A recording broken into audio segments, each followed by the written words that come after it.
Bonjour. Alors, depuis quelques mois, la Guinée continue dans l'instabilité politique. Il n'y a pas longtemps, vous avez fait des marches avec vos membres de l'opposition. Aujourd'hui, vous êtes à Dakar. Est-ce qu'on peut savoir très rapidement l'objet de votre visite à Dakar? Écoutez, je suis venu à Dakar d'abord pour assister à l'intronisation du grand Serigne de Dakar, Pape Diagne, qui est un ami, qui m'a invité. Je suis venu prendre part à cette cérémonie. J'ai naturellement, j'en ai profité pour rencontrer les membres du parti, le bureau fédéral et certains militants. Et effectivement, hier, lors de cette rencontre, vous avez soulevé quelques points, notamment le principal problème aujourd'hui qui est l'élection législative qui doit se tenir. Qu'en est-il aujourd'hui? Oui, nous sommes dans la préparation de ces élections depuis 2 ans et demi. Elles n'arrivent pas à se tenir en raison de l'obstination du pouvoir à organiser une mascarade d'élection.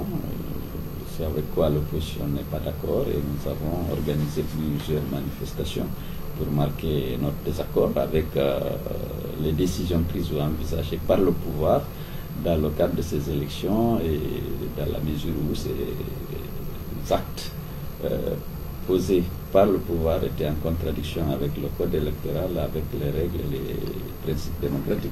Alors aujourd'hui, vous avez parlé des manifestations, et à chaque fois que l'opposition guinéenne a manifesté, il y a eu des morts, il y a eu des blessés, il y a eu des dégâts matériels. Aujourd'hui, on a vu les facilitateurs qui sont venus, on vous a entendu parler de ça hier. Aujourd'hui, concrètement, qu'est-ce qu'on peut retenir des points essentiels sur lesquels vous avez parlé avec les facilitateurs?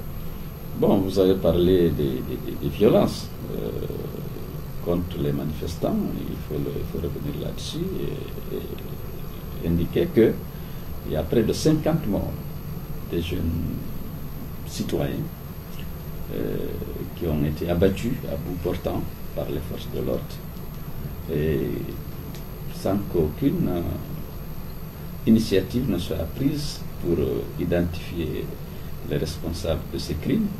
Et donc le gouvernement, en entretenant l'impunité, a naturellement perpétué, si vous voulez, ces pratiques de notre âge. Il y a beaucoup de handicapés à vie, il y a eu beaucoup d'arrestations, près de 1400, qui ont subi parfois des traitements dégradants et inhumains. Il y a eu beaucoup de condamnations arbitraires, près de 700. Donc tout cela a eu lieu alors qu'aucun criminel n'a été jusqu'à présent interpellé et traduit devant les tribunaux. Donc c'est ça aussi le pouvoir de M. Alpha Condé qu'on déplore. Les forces de l'ordre et de sécurité qui devraient garantir la sécurité des citoyens sont devenues une source d'insécurité. Après chaque marche, après chaque manifestation pacifique, ils organisent des expéditions punitives dans les quartiers réputés être les fiefs de l'UFDG, et ils se livrent à toutes sortes d'exactions, à des arrestations arbitraires, à des assassinats ciblés, et tout cela sans que le gouvernement ne prenne de dispositions pour arrêter ça, mais aussi pour interpeller et sanctionner les responsables de ces exactions. Et aujourd'hui, finalement, vous êtes venu aux tables de négociation et avec des facilitateurs qui sont venus. Aujourd'hui, concrètement, on a parlé par exemple des Guinéens de l'étranger qui vont voter. Aujourd'hui, est-ce que la date du 30 juin est retenue, ou bien vous allez repousser les élections avec les facilitateurs? Je pense que la date du 30 juin n'est plus d'actualité, dans la mesure où, à l'heure du jour du dialogue qui s'est ouvert ce mois-ci, on s'était mis d'accord que l'un des points devrait être le nouveau calendrier, le nouveau chronogramme des élections législatives. Et je pense que les élections de 30 juin ne concernaient pas l'opposition, puisqu'on n'a pas participé à la mise en place des commissions administratives de recensement, on n'a pas participé à l'enrôlement des électeurs, on n'a pas déposé le dossier de candidature. Je pense que le dialogue a été relancé pour, entre autres, permettre aussi d'organiser des élections inclusives, des élections démocratiques. Et c'est au terme du dialogue qu'on devrait savoir qu'est-ce qu'on fait réellement. Et je dois rappeler que le dialogue n'est pas terminé, même s'il y a eu un certain nombre de points sur lesquels un accord a été obtenu. Il s'agit en particulier du vote des Guinéens de l'extérieur et de l'amélioration des conditions de fonctionnement de la CENI, qui ne fonctionnait pas du tout. Il y avait une gestion solitaire de l'institution par son président. Les commissaires issus de l'opposition n'étaient associés à rien du tout. Et tous les actes importants ont été posés à l'insu des commissaires issus de l'opposition et en dehors des instances compétentes de la CENI. Donc l'opposition avait dénoncé ça, les commissaires même ont dénoncé cette gestion solitaire de l'institution, et si bien qu'on a accepté d'inscrire cette question du fonctionnement de la CENI à l'ordre du jour du dialogue. Et au cours du dialogue, on n'a pas perdu beaucoup de temps. Tout le monde a reconnu que la CENI ne fonctionne pas conformément au code électoral et conformément à son règlement intérieur. Et on s'est mis d'accord de mettre en place un comité de veille comprenant des représentants de l'opposition, comprenant des représentants du pouvoir.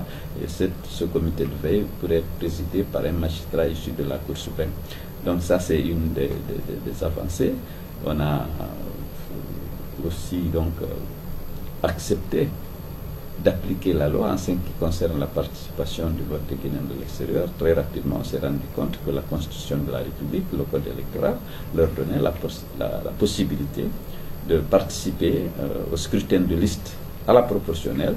Et très rapidement, la Réunion a donc accepté. Mais précisément par rapport au vote des Guinéens de l'étranger, est-ce que c'est pas un peu par rapport, selon certains dire, quand on demande à certains de vos militants qui soutiennent que c'est vu votre popularité et vu la victoire du premier tour et du deuxième tour, le vote que vous avez gagné, que ça vous concerne personnellement, parce que c'est vous qui avez remporté tous les votes de l'étranger? Oui, ce n'est pas par en Soba. Nous nous battons pour des principes et des valeurs. Nous nous battons pour l'instauration de l'état de droit en Guinée. Nous nous battons pour le respect de la loi. La Constitution a donné le droit aux Guinéens résidant à l'extérieur de participer à l'élection présidentielle et au scrutin de liste à la proportionnelle pour les élections législatives. Ce n'est pas l'UFDG qui le dit, c'est la Constitution et le Code électoral. Et appliquons la loi, le Code électoral. Déjà, le problème s'était posé en 2008 et on s'est mis d'accord qu'il était impossible pratiquement d'organiser des élections dans tous les pays où il y avait des Guinéens, mais on a estimé qu'il y en avait 17 dans lesquels la communauté guinéenne était supposée suffisamment importante pour justifier l'ouverture là de bureaux de vote afin de permettre à ces Guinéens-là de participer donc aux élections législatives. Alors, un message à l'endroit de vos militants qui se battent jour et nuit un peu partout dans le monde. Est-ce que cette fois-ci, parce qu'on a tendance à voir l'État revenir à un moment dire négocier, après reculer, est-ce qu'on a tendance que cette fois-ci, ça sera la bonne solution et qu'on ira aux élections après 2-3 ans maintenant presque? Oui, je ne sais pas, parce que les réactions du gouvernement sont imprévisibles. Souvent, on se met d'accord sur un cadre, sur quelque chose. Après, le gouvernement revient déçu. Ils ne sont pas constants dans leur position. Bon, mais pour l'instant, je pense que, puisque le dialogue a eu lieu sous la direction d'un facilitateur international désigné par le secrétaire général des Nations Unies, je pense que toute la communauté internationale était associée au dialogue, l'ambassadeur des États-Unis, l'ambassadeur de France, l'Union européenne, le PNUD, les Nations Unies, tout le monde était là, ils sont témoins de ce qui a été décidé et je pense qu'ils vont veiller à la mise en œuvre de ce qui a été décidé en respectant l'esprit et la lettre des accords qui vont être issus de ce dialogue. Alors la dernière question, vos militants, certains aujourd'hui disent que l'opposition ne devrait pas venir aux tables de négociation. Aujourd'hui, quel est le message que vous les envoyez pour les rassurer? Non, écoutez, je pense que c'est tout à fait normal pour un parti républicain, pour une opposition républicaine, d'essayer d'obtenir la satisfaction de ses revendications à la table de négociation, de privilégier même cela. C'est à défaut d'un dialogue sincère qu'on emprunte la rue et qu'on manifeste dans la rue.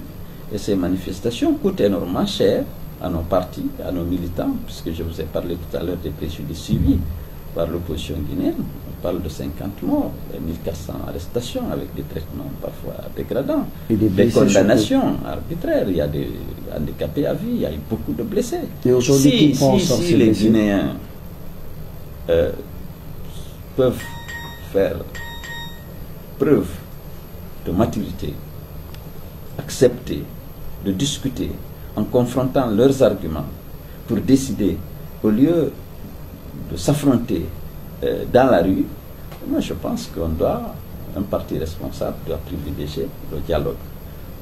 Il n'est jamais trop tard pour aller au dialogue, tant qu'il y a s'il y a une volonté politique, et surtout il y a eu quand même l'implication de la communauté internationale qui a désigné un facilitateur, un groupe de facilitation.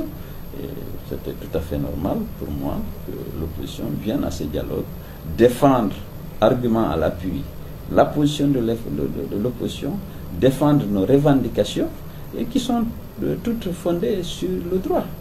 Et maintenant, il y en a qui pensent qu'on ne devrait pas aller au dialogue, qu'on devrait continuer les manifestations. Est-ce que ce ne sera pas une occasion pour vous, une dernière question, que de tenir informé l'opinion internationale sur l'armée guinéenne, les forces de l'ordre guinéennes qui font vraiment des choses, comme vous l'avez dit hier par exemple, que ce qui se passe en Guinée ne se passe nulle part ailleurs, pour attirer vraiment leur attention. Nous attirons l'attention de l'opinion internationale, des chancelleries, et il faut reconnaître que les ONG de défense des droits humains nous aident à cet égard, et aujourd'hui tout le monde sait qu'il y a eu beaucoup de préjudices que le peuple de Guinée a subi. Il ne s'agit pas simplement de l'opposition, parce que lorsqu'on ôte la vie à un citoyen et que ces crimes restent impunis, que le gouvernement ne fasse aucun effort pour sanctionner, pour arrêter cela, eh bien, la responsabilité du gouvernement est pleine et entière. C'est ce que nous disons. Nous pensons qu'un jour, c'est le gouvernement qui va répondre, puisqu'il ne prend aucune disposition pour punir ceux qui sont à l'origine de ces crimes. On suppose que certainement il fait partie des commanditaires, faute de quoi il aurait pu vraiment diligenter des commissions d'enquête pour identifier les auteurs et commanditaires de ces crimes afin de les traduire devant les tribunaux. Ça fait partie d'ailleurs de nos revendications au dialogue. Nous avons demandé à ce que le gouvernement s'engage résolument dans le document qui va sanctionner le dialogue à indemniser les victimes de ces violences.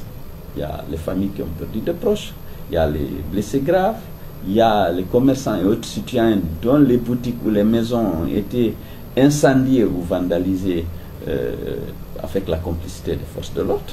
Nous avons demandé que cet engagement du gouvernement soit vraiment inscrit dans le document final du dialogue. Nous avons également demandé que le gouvernement s'engage à diligenter des enquêtes sérieuses, pas des enquêtes de forme pour son image, des enquêtes sérieuses pour identifier les auteurs et les commanditaires de ces crimes pour les traduire devant les tribunaux. Merci beaucoup, Excellence. Merci. Merci.